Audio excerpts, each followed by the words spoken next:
Dis nou presies 2 minute oor 5 op Springbok Radio.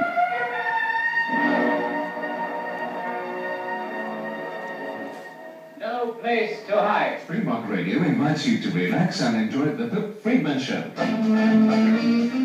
Weet jy, ek is mos 'n absoluut slap vir tradisie en ek is slap vir geskiedenis. Ek is so bly die SABC het regtig hierdie absolute groot hand uitgesteek om hierdie bewaring te bewerkstellig. En ek stem nogal baie saam met Frans. Ek hoop dit gaan nie net erns in 'n stof vergader nie, maar dit regtig weer ook mense sal inspireer om weer te skryf, om weer die taal van die verskillende eras op te haal. Dit was baie moeilik, jy weet. Dit was 'n baie moeilike saak om materiaal te kon bekom. Jy weet, dit was nie maklik nie.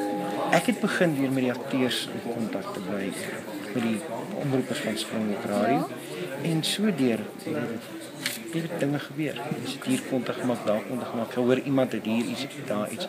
En dis hoe mense stelselmatig met versameling.